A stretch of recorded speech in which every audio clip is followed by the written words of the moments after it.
Well, welcome everyone to the 5th edition of Dungeons & Dragons. As you can see, we are looking at the basic rules. Of course, you can download these from the D&D website.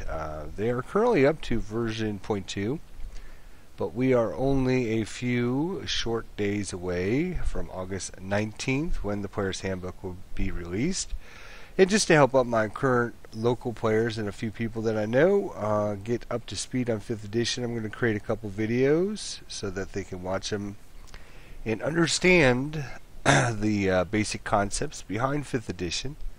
So anyone out there that is willing to watch this, hopefully you'll get up to speed and understand basic 5th edition. Of course, once the Player's Handbook comes out, a lot of these character classes and races and everything will be expanded upon, but the basic rules will be pretty much standard.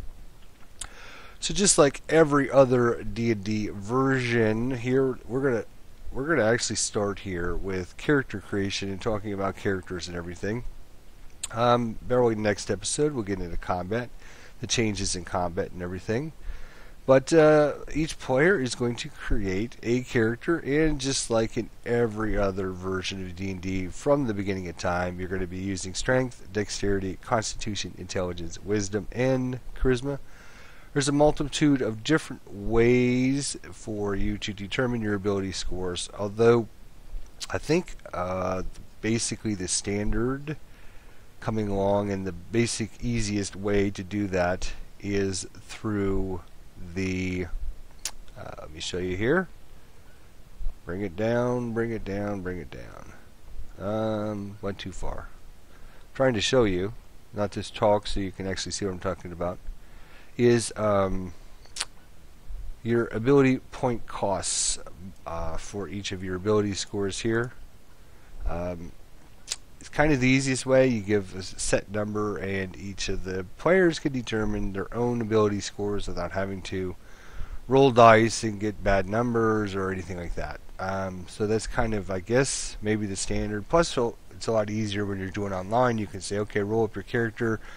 We use a 27-point stat block, and that way they know how many numbers or how many points they have to spend on their ability scores.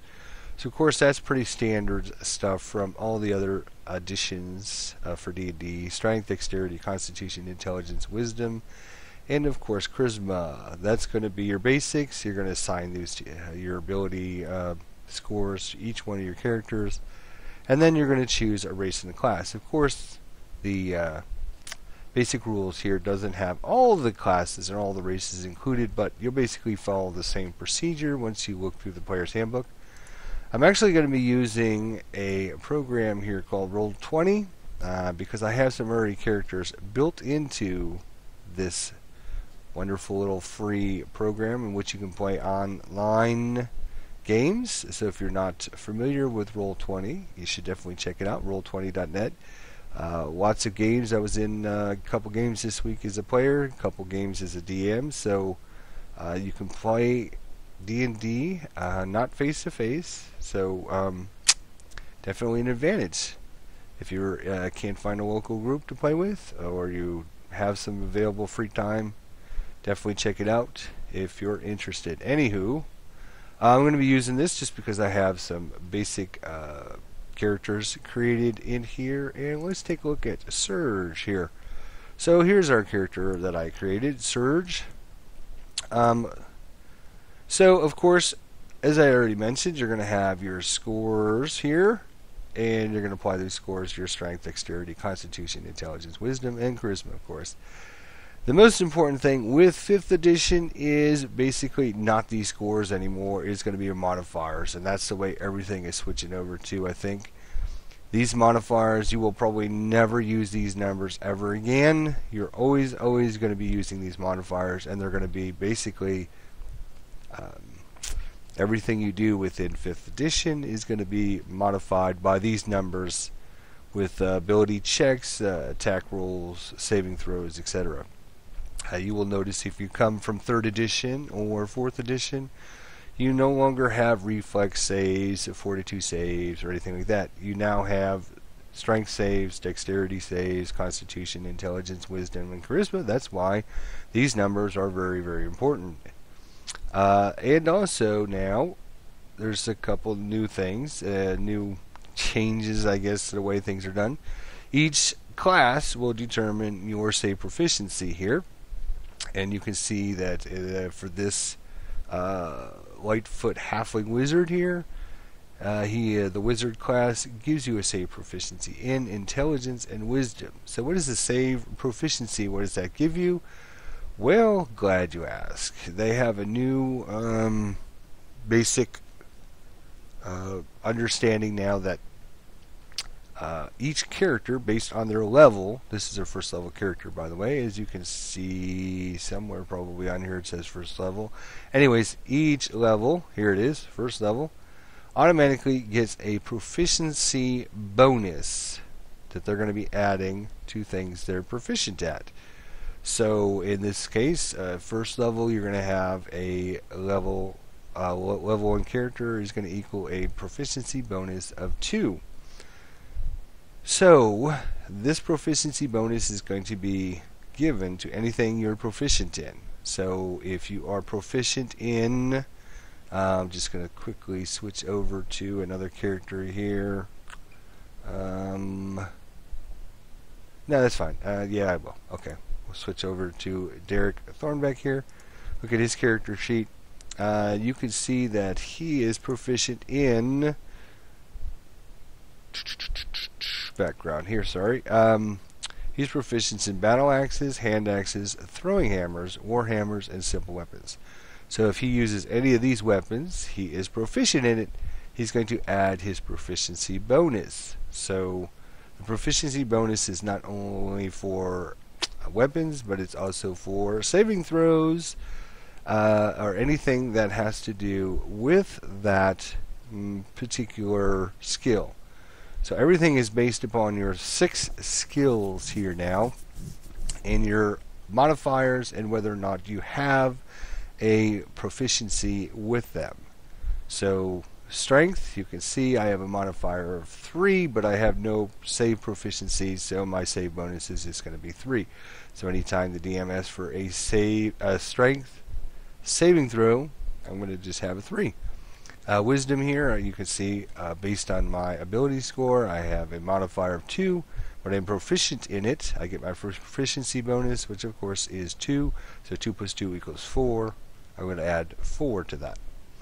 And that's pretty much everything. Everything is going to be based upon whether or not you're proficient in it, what your modifier is for your stats, and combining those numbers together to get a certain number you're going to be adding to, of course, a 20-sided dice. So that's pretty much it.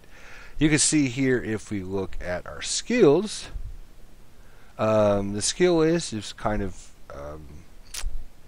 very similar in that you either are proficient in it or you're not proficient in it, one or the other. So you will notice that I don't have animal handling wisdom. I don't have a proficiency in it, so no, I don't have a proficiency in it. So it's giving me my base wisdom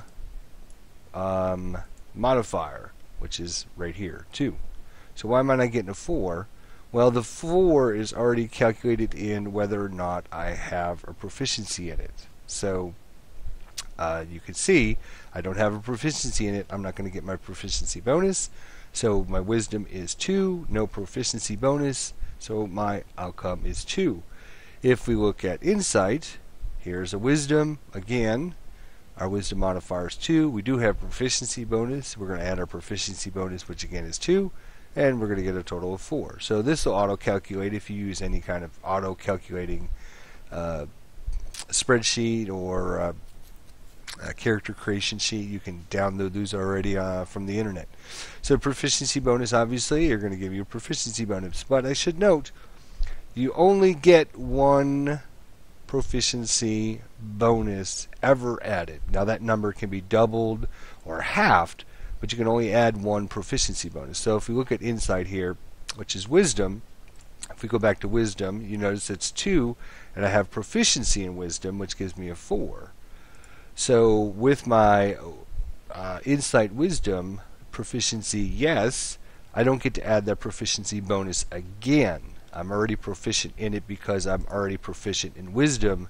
I don't get to add it again, which is very, very important. You only ever get to add that bonus once. You can see that the computer sheet here is smart enough to say, okay, you're proficient in it, it's just a 4, you don't get to add your proficiency twice. So that's very, very important. You never ever get to add this bonus in twice, although like I said, there are some rules and some exceptions that allow you to double this or half it or whatever to your dice. Like for example, the rogue. If we look at the rogue here, he basically gets to add double his proficiency bonus on some of his skills. So if we look at a rogue character, he'll get double his proficiency bonus, which of course alter his total numbers. And the same thing will apply to whether or not you are proficient in weapons and or armor. So you can see if we're looking at our Derek Thornbeck again, who's proficient in warhammers, his base attack bonus is going to be his strength modifier, which is 3. And then he is proficient in that weapon. He's proficient in warhammers, so of course he gets to add the proficiency bonus of 2. So 3 plus 2 is 5. And of course the sheet auto calculated it, but I just want to show you how I calculated the 5. If I was already proficient in strength for whatever reason, you will notice when I click back over to weapon, it'll still be 5 because again, I'm proficient in warhammers and I also am proficient in strength. I don't get to add that twice, I just get to add it once. And you'll find that out throughout 5th edition, that anytime you get certain things, it'll apply just once and only once, and you can double it or half it, but you'll never get like twice the bonus. Like if you have advantage, which we'll talk about when we get to the combat part, if you have advantage and you have advantage again, you don't get double advantage. You just have advantage once, and you don't get multiple advantages. So at this point, there might be some feats that change that down the line, but of course, we're just talking about the basic overview of 5th edition. So again, one of the new things is the proficiency bonus, and what I like about 5th edition so far, really like it about it, is that everything kind of scales up kind of slower. It's not as weird bell curve of things that shoot up as you go up. Like for example, if we look at our proficiency bonus, I think proficiency bonus of +2 is for like 1st, 2nd, 3rd, and 4th level. And then starting at 5th level, you get a +3 proficiency bonus. And then it's like 5, 6, 7, 8, and then at 9th level you get a +4, something very similar to that. I wonder if I can find that information really quickly. Oh, here it is right there, character advancement. So you can see level 1 through 4 is a +2, so you're going to keep your proficiency bonus of 2 all the way up to 5th, 4th level. And then at 5th level it'll change to +3. At 9th level, it'll change to +4, 13th level, change to +5, and 17th level is +6. So the difference between a 1st level character of +2 and a 17th level character of +6 is only +4. So you can see things scale kind of slower up the level chart here, as opposed to a lot of the previous editions. Of course, there will be a lot of other things that come into play that'll give you extra bonuses and extra, I shouldn't say extra bonuses, but extra bonuses is, I guess, a good way of putting it. That'll adjust how much your total attack is. But still, a 1st level character with the +2 as opposed to 17th level character +6, I find that very good because, you know, it seems like when you're playing a lot of the D&D games, you know, at 1st level you meet a certain monster, at 2nd level you meet certain monsters, and 3rd level you meet certain monsters, just because of the total hit points and attack bonuses and damage and output and everything like that. Well, being a first or second level character, you could see is +2/+2 and +3. Level 3 and level 4 are also +2/+2. So it gives the DM a wider variety of putting the characters up against different characters, different NPCs, different monsters. Of course, damage-wise, I think if I was to classify 5th edition D&D, I would say that the character level advancement is kind of flattened out, but the damage output is slightly higher than normal for advancement. So it can make for some interesting things, especially at first and low level. Because of the higher damage output, it can make things very challenging for the players, depending on the situations and everything, where they don't have very many hit points. And when we talk about combat, one critical hit could knock a player out, completely get rid of their hit points. If we're doing, if the monster's rolling 1d8, rolls a critical, rolls 2d8 +2, it's got a good chance of knocking that player out. So damage has been kind of ramped up a little bit, I think.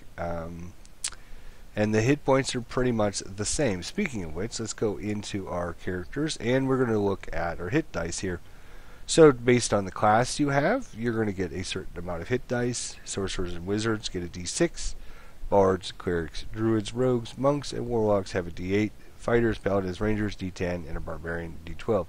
And of course, at first level, you start at max hit points. So if you, in this case, are a mountain dwarf cleric, I don't know why that's not in there, but it should say cleric, he's getting an 8-sider. And of course, like every other edition of D&D, you're going to add your constitution modifier to that and come up with the current total hit points of 10.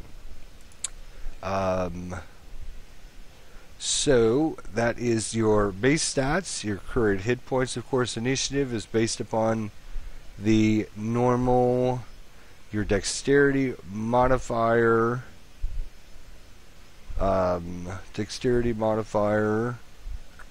oops, I should probably take this off of there so I don't forget changing somebody's character here, as I've played this adventure a couple times.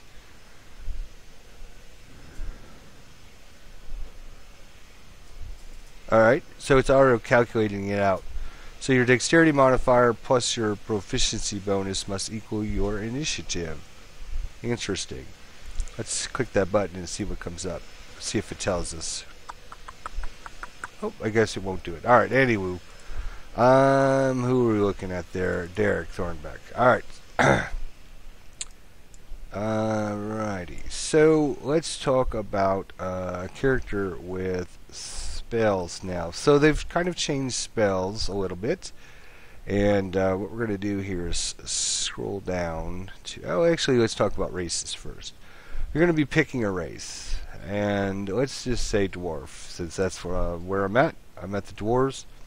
So each dwarf is going to give you a certain modifiers that you're going to add to your ability, or your base numbers that you assign to your character. So once you use your certain numbers up, once you've created your character, then if you choose a dwarf, you're going to then choose and add Constitution +2. Of course, each race has their own bonuses that they're going to give you: size, speed. One thing that's new in, or not new in 5th edition, is just a change, is there's no more light vision. So there is either normal vision or you have dark vision, one or the other, for characters anyways. So characters with dark vision are going to be able to see in dim light within 6 feet as if you were in bright light, and in darkness you're going to see as if it was dim light. You can't discern colors in darkness, only shades of gray. So there is darkness or there is normal vision, and depending on the race you choose, you'll have one or the other.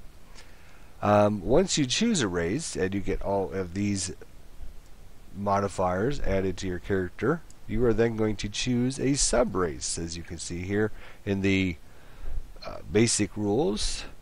There are 2 listed For dwarves, we have either a hill dwarf or we have a mountain dwarf. So once you choose your main race, you're then going to choose a subrace. I think every race has a subrace except for humans. Of course, there are no subrace of humans. And half elves and half orcs, from what I hear when the player's handbook arrives, will not have any subraces. So if you choose those, all your base stats will be built into those races. If you choose dwarf, elf, halflings, gnomes, they'll all have subraces. So if we look, we have either a hill dwarf, and that's going to give us a +1 to our wisdom, or we can choose a mountain dwarf, which is going to give us a strength score increase of +2. We can choose dwarven, or if we choose a hill dwarf, we'll get dwarven toughness, and if we choose mountain dwarf, we will get the armor training, which will give us proficiency with light and medium armor. So again, you're going to have a race, and then you're going to have probably a subrace, unless you choose human, elf, or half-elf. If we look at humans, though, interesting thing with humans, they don't have much stats or many bonuses, but the one thing they do give you is all of your ability scores increased by 1. So whatever your final stats are once you assign your roles or your stat blocks or your buying points into your ability scores, are going to increase all of them by 1. So you're going to get 6 bonuses as opposed to some of the other races. But of course you see you don't get any other real bonuses that are given to any of the other races. So that's I found that kind of interesting. Alright, once you choose a race, you're going to choose a class, which is going to determine your hit points. If we look at the clerics here, it's also going to tell you what you're proficient in. Again, hey, proficiencies and proficients. We like that word in 5th edition, obviously. So, proficiencies, light armor, medium armor, and shields. So if this character wears heavy armor, he's going to not get any proficiency bonuses. Aha! All simple weapons and any tools. And of course, it's going to tell you what saving throws you are proficient in. So for clerics, wisdom and charisma. And then for skills, you're going to choose a certain number. In this case, for clerics, you're going to choose 2. And they're going to give you a list of what different skills you can choose to add proficiencies in. The other thing that's interesting with 5th edition is it's also going to, for equipment, it's basically going to go through a list of things that you're just assumed to have. So you can see here for a cleric, you can start with either a mace or a warhammer if you're proficient in it. You obviously can't choose warhammer if you're not proficient. If you are proficient, you would only be able to get a mace, and then of course you can choose either scale mail, leather armor, chainmail. If you're proficient in the chainmail, you could choose chainmail, obviously. Alright, well, now is a good time to kind of talk about some of the other changes, alterations to 5th edition as opposed to some of the other editions of D&D. First things is there are still feats, but most of the 3rd edition, 3.5 edition feats are kind of incorporated into characters' classes now, and as they go up, you will see that they start, they're getting different kinds of feats and abilities that you used to spend feats on. There are still feats, but the way feats work now is anytime you go up a level, or anytime you go up and get an ability point, let's look at that here so I can show you. Okay, here we go. So you can see as a cleric here, ability score improvements when you reach 4th level, 8th level, 12th level, 16th level, 19th level. You can increase 1 ability score of your choice by 2, or you can increase 2 ability scores of your choice by 1. If it's normal, you can't increase them above level 20, yada yada yada. Anytime you have a ability score improvement, you can choose to spend one of those ability score improvements on a feat. So you could add 1 point to your constitution, and then your second point you could spend on a feat. So that's the way feats work nowadays. Yeah, so 4th level you could increase 1 of your scores by 2, or 2 different ability scores by 1, which makes it very interesting to how you build your character when you spend your points, or how you manage your ability scores to begin with. You can see here, if we go back here, the modifiers, one thing I didn't talk about that's pretty standard, reason I haven't talked about it, is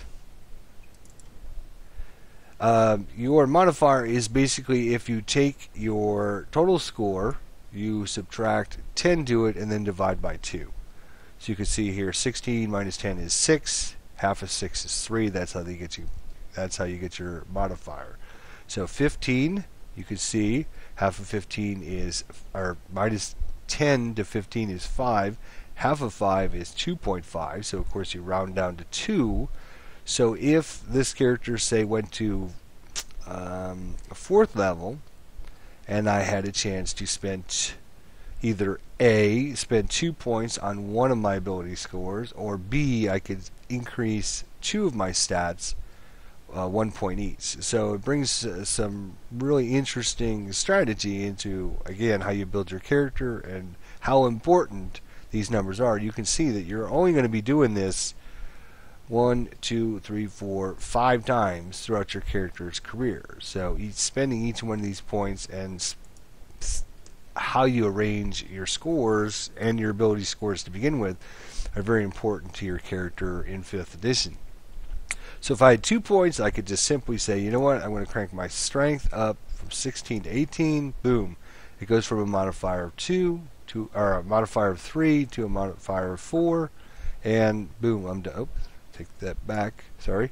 And I'd be done with that. So that's one way of doing it from now on. Anytime I'm doing strength-based abilities or attacks with melee weapons, of course I'm going to get a modifier 4 at that point. If I decided to, you know what, I'm going to take my 8 and I'm going to make it a 10. So I'm no longer going to have a minus there to my stats. So I could spend my 2 points, taking an 8 to a 10. And of course, strategy-wise, I'm no longer going to have a negative modifier. I'm not going to be really weak in dexterity anymore. And that might be how you want to proceed with your character. And the other option, of course, is to have your 15 here. I could spend 1 point on the 15 and make it a 16, and I could do the same thing here with my wisdom and take 1 point from the 15 and crank it up to a 16. So you will see here that both of my modifiers went from +2 to +3s. So now my character is getting, instead of a 2, it's getting a 3 bonus, and again, instead of a 2, it's getting a 3 bonus. So I've gone up in several of my different ability stats to kind of help this character with his constitution and wisdom. So lots of different options in how you kind of proceed once you've finally assigned all of your ability scores and you get leveled up to one of those magic levels. So of course each different class is slightly different in when they will be gaining their ability score improvements. Fighters do it obviously a lot faster. Clerics are actually, I don't think these are that bad. 1, 2, 3, 4, 5. Let's look at fighters really quickly and kind of compare here. Here's fighter, and oh, that's a rogue.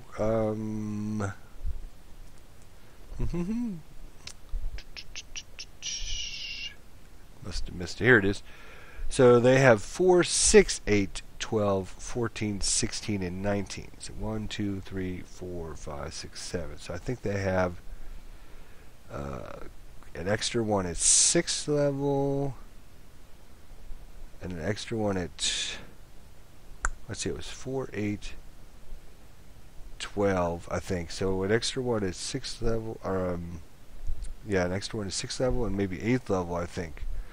So you can see each class is slightly different. Let's just look at fighters here, since I happen to be here again. So you're going to get your hit points based on your class. You're going to get your proficiency based upon your class, whether or not you're proficient in certain armor, certain weapons, yada yada yada. And of course, you're going to get a list of items that you're going to select from when you're building your character. Chainmail, leather, chainmail, or you can get leather and a longbow. So you could build this character more tougher with chainmail armor, or you can make him more of like a ranger character with leather armor and a bow. You could start with a martial weapon and a shield, or 2 martial weapons. So you can either say you want to be a little bit tougher and have a shield but only 1 weapon, or you can start with 2 weapons and go with 2 weapons. And of course a crossbow with some hand axes, and then a dungeoneering pack or an explorer's pack. And all the character classes have pretty much the same kind of list. Of course there's different items on the list. Then, based on the class, you're probably going to have to choose some kind of, again, just like the races, you're going to have to choose some kind of subset for your character class. So in this case, for the cleric here, once you have decided all the different items, you're going to have some kind of a subclass for your class to choose from. In the case of the cleric, you're going to choose a divinity domain. Have to read the words properly. Divinity domain. Each cleric's going to get this, and you're going to have access to, depending on what domain you choose, you're going to have access to certain abilities and stuff. I think there's only one here in the player's handbook. If you look here, yes, so here's the life domain. I think it's the only one that's built into the basic edition of 5th edition is the life domain. But of course the life domain is going to give you different bonuses. Here, proficiency bonus in certain things, discipline of life, preserve life, blessed healer, divine strike, and you can see a lot of these things that are built into your subdomain or your subclass is a lot of the things that were used to be in the old 3.5 edition different feats and stuff, where you would get bonus ability to turn undead and this and that and the other thing are kind of built into your subdomain. If we look at fighters, kind of the same thing, where you're going to choose a fighting style, and based on your fighting style you're going to get different bonuses. So you can choose either archery or defense. So again, you're going to choose a subclass: dueling, great weapon fighting, protection, 2-weapon fighting, and then of course let's look at, so you're going to choose a martial arts type. So you're going to choose a martial art type. Different fighters choose different approaches to perfecting their firing prowess. The martial art type you choose to emulate reflects your approach. So right now, I believe the only one that's in the, again, basics edition is the champion. And of course, the player's handbook is going to have lots of different ones of these to choose, but in this case, we're going to choose a champion. And of course, what's it give us? It's going to give us improved critical. Oh yeah, well, I remember that used to be a feat, improved critical. Oh yeah, remarkable athlete. It's going to give you certain bonuses. Additional fighting style. You can choose a second fighting style. Superior critical, a savior. So again, a lot of the old 3.5 edition stuff that where you'd spend your feat slots on different feats, you're basically building those now into your martial, your subclasses or your subraces or whatever from your class, your subclass, your race, or your subrace. I guess that's the best way to kind of explain it. I think everything in 5th edition has been streamlined. It's kind of like D&D streamlined. It's like it's been on a diet, and it's basically got rid of all the extra fluff. Actually, it made everything a lot easier. Just character creation, character management, combat is just streamlined to make it easy to understand, easy to present, easy to play. Maybe they're hoping to get more people to come back into it and play. Again, you're going to have your rogues, and then you're going to have your subtypes of rogues here, your roguish archetype. Roguish archetypes. This one, of course, in the Basic edition, they only have the Thief, but there'll probably be lots of other ones to choose from. Wizards. Alright, so same thing here. You're going to have your sub-archetypes. You're going to have your subclass, is what I like to call it. So people know, okay, pick a class, and then you're going to probably choose some kind of subclass under that. So let's talk about the way they done spells now, which is slightly different than the old edition. Again, I think management-wise, it's a lot easier to understand. So you can see here, if I'm a first level wizard, I'm going to get spellcasting and arcane recovery. Of course, you look up the information on news there. And you're going to see cantrips known 3. So you can quickly see here at a spell book, cantrips here. First level, you're going to know 3 cantrips of your choice from the wizard spell list. You learn additional cantrips of your choice at higher level as shown on the cantrip known column of the wizard table. So if we think about spells here, cantrips known, these are basically spells that you can cast over and over and over again. They don't take up any of your spell slots or take up any of your energy or anything like that. It's just you can cast these over and over and over again, whatever you want. And you'll notice that I have a certain number of first level spells that I have 2. So I have 2 spells. If we look at our spell book here, it's going to tell us at first level you have a spell book containing 6 first level wizard spells of your choice. 6. Wait a minute, I only have 2. What's this? What's going on here? Oh, I don't know. It's going crazy. Well, let me show you. Let me bring up our little wizard here so you can see here. Because I've kind of went into and showed you. So when we looked at cantrips here, Firebolt is a cantrip, so he can cast this spell without any problems anytime he wants, and here's all the information. If you look at spells, of course it's going to give you the class of spell, the casting time, the range, the components, the duration, and of course the explanation about the spell. So this character is chosen the Firebolt, the Light, and the Minor Illusion. At first level, he also gets, remember, 6 first level spells. So he has Mage Armor, Thunder Wave, Magic Missile, Charm Person, Shield, and Detect Magic. So he has 6 spells in his book. So what this number represents is basically how many spells you can cast of that level.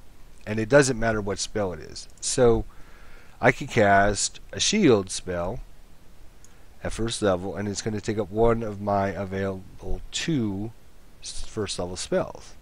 And then for the second one, I can cast Detect Magic, and that would be my 2 first level spells. But there's no specific, I have to memorize shield and Detect Magic so that I can cast these 2.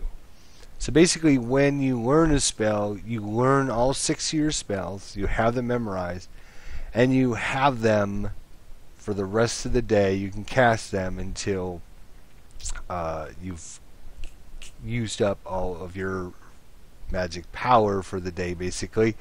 And in this case, for the wizard, it's basically 2 first level spells. So once you cast your second first level spell, you've spent all your energy, your magical power for the day. You're done until you have a chance to rest. So any one of these 6 spells I can cast anytime I want as a first level wizard, and I could then cast it again later if I wanted to. So there's no restriction on, okay, I have to memorize Mage Armor, and I have to memorize a Thunder Wave, and these are the only spells I can cast. Nope. You memorize all your spells, you have them throughout the day, and then you just spend them, and when you cast them, you lose one of those first level slots. So I could cast Mage Armor and then Mage Armor again. I could cast Magic Missile and then Magic Missile again. I could cast Charm Person and Charm Person again. I could cast Shield and then I could cast Magic Missile. I can cast Charm Person and then Detect Magic. It gives the spellcasters a lot more variety and a lot more abilities to do things, as opposed to the old days where it used to be, all right, I'm going to learn Magic Missile today, and I'm going to learn Charm Person today, and I'm going to learn Shield today, and then all of a sudden a situation comes up where you need to detect magic. Oh, I don't know. I didn't study that spell today, so I don't know that spell. Blah blah blah blah blah. But you don't have to worry about that anymore. You get to memorize all your spells.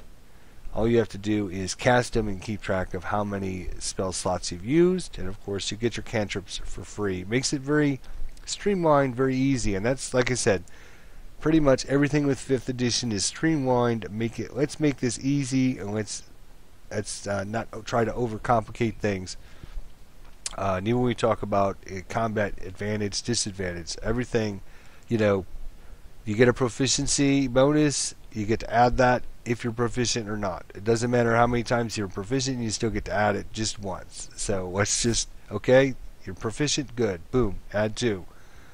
Add it to whatever your strength modifier is, whatever your situation. If we look at weapons now, let's actually look at some weapons here, because now each weapon, let's get down to weapons here. Where is inventory? Oh, one other thing we need to specifically talk about. Alright, weapons. So now your weapons are going to give you, your regular, all the information they've always given you. It does 1d8 slashing, it's blah blah blah. But now each weapon is going to have different properties associated with it. So this weapon is versatile. This weapon's heavy. This weapon's reach. It's two-handed. So we've given it sub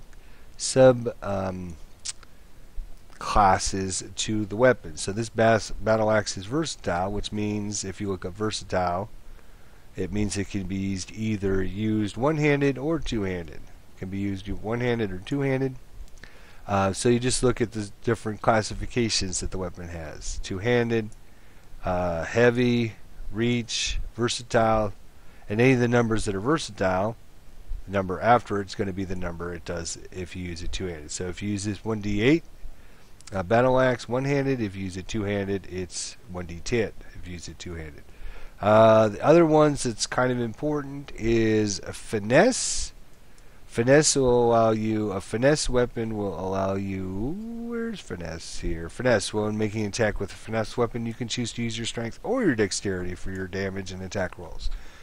So if you choose a finesse weapon, usually if you got a really high dexterity, you might want to choose a finesse weapon as opposed to a normal weapon. And of course, just like the last edition of D&D, they're broken up into simple, martial weapons. That might be it. Just simple or martial weapons? Yep, I think so. For at least now, anyways. Let's see what happens later on. Armor. Let's talk about armor. Let's talk about protecting things, protecting your characters. So now, slightly different than the way that used to happen. Armor, whatever armor you purchase will give you a base armor class. And then you're going to add either your dexterity modifier to it or no dexterity modifier. You can notice that heavy armor, you never get to add your dexterity modifier, and of course, you must have a certain strength or have a certain strength to be able to use that kind of heavy armor. So if I choose chain shirt, it's going to give me a 13 armor class, and then of course I'm just going to add my dexterity modifier to that, and of course maximum of 2 when you're wearing medium armor. Light armor, there is no maximum. It'll also show you whether you have advantage or disadvantage with stealth based upon the armor you're wearing, and of course its weight.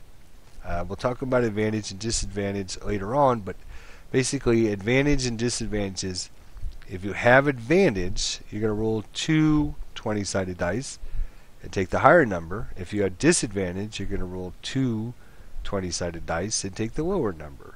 So again, streamline. Instead of having to calculate, okay, well, I get a +2 because I got a point blank shot, and I get a +2 because I have, whatever, and then I get a -2 because I'm shooting into combat, and I get a -2 because you're in cover. Basically, all that kind of crap information is gone away. Basically, it's now, okay, if you can make this attack and you're shooting into combat, you get disadvantage. So you're just rolling 2 20s and subtracting, you're taking the lower of the 2. Whenever you have advantage and disadvantage, they basically cancel out and you just get a normal roll. And the last thing with advantage and disadvantage is you can have 6 advantages. If you only have 1 disadvantage, they all cancel out. So it doesn't matter if you get advantage from this, and advantage from that, and advantage from that. They all cancel out if you have 1 disadvantage. So it makes it easy. Instead of trying to calculate +2, -2, +4, -4, +3, -2, calculate it all up and try to find out. I don't know how many times I've been in a game, and all of a sudden, oh wait, I forgot to add my +2 because of this. I should have hit that monster, 2 turns ago. Oh well, too bad. Sorry about your luck. You don't have to worry about that. A lot of the manipulation of +2, -2s, and all that crap has disappeared with advantage and disadvantage. You either get advantage in certain situations. Not all of it's been gone, but a lot of it has. Alright, last but not least with characters here. And I know I've gone on way too long, but this is important to talk about. Because this is going to be part of your character creation process here, is your backgrounds. Instead of just being a fluff thing now, it's kind of actually built into the system. You're going to choose a background, and based upon your background you choose, you're again going to get certain proficiencies with certain things. So if I choose the accolade background, I'm going to get proficiency in religion and insight, and 2 languages of my choice, and of course equipment, holy symbol, blah blah blah blah blah. If I choose the let's choose another one, the noble background, what's it going to do? It's going to give me all this stuff: history and persuasion, skill proficiency, 1 type of gaming set, language of your choice, fine set of clothes, a signet ring, a scroll of pedagogy, a purse containing 25 gold pieces. There's lots of different ones, obviously. Let's look at Sage here, skill proficiency in Arcana, history, 2 of your choice, and of course some equipment there, blah blah blah. Associated with your different background is going to be personality traits here, ideas for your character, and bonds for your character, and last but not least, your flaws for your character.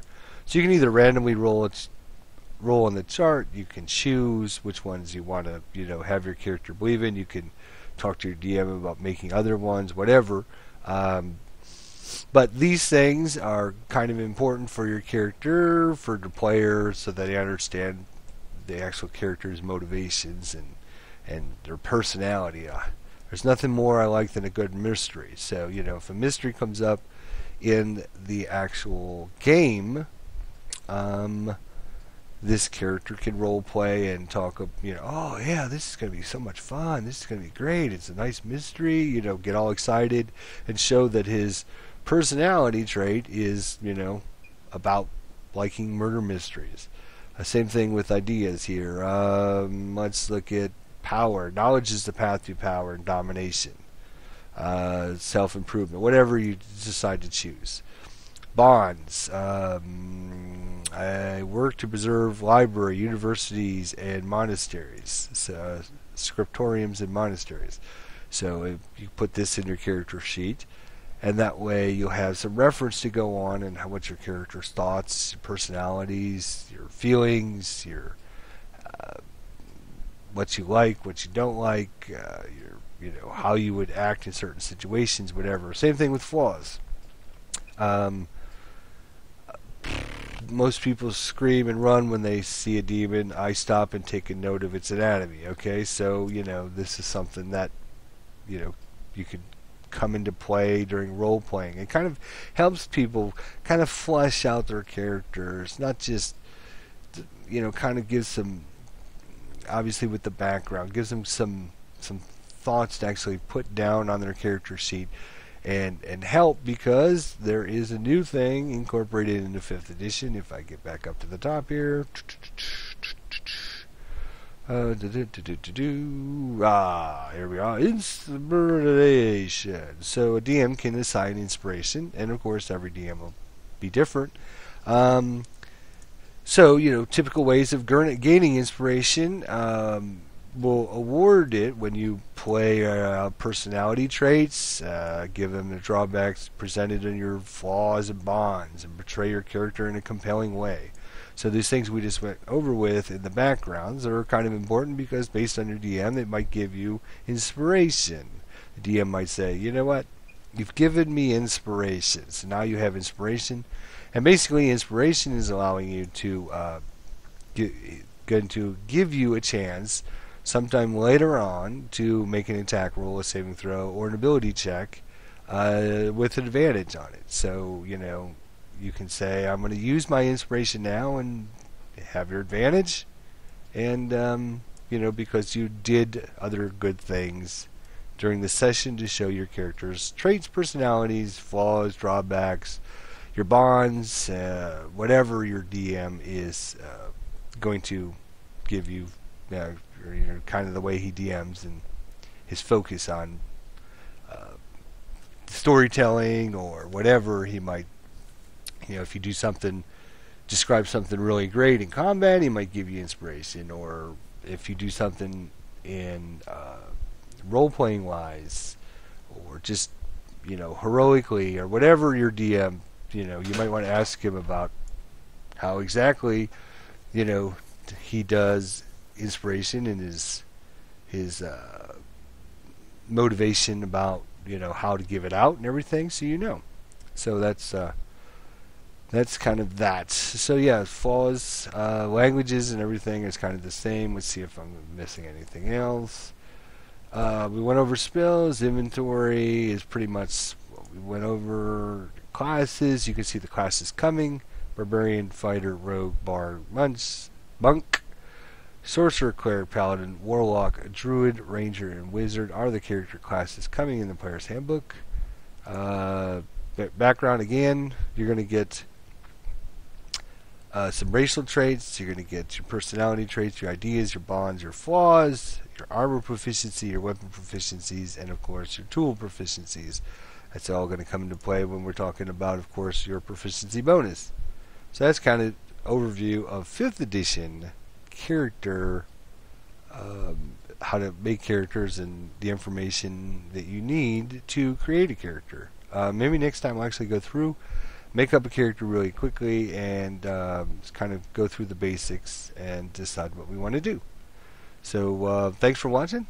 Be sure to leave your thoughts, comments, suggestions below, and we'll see you next time.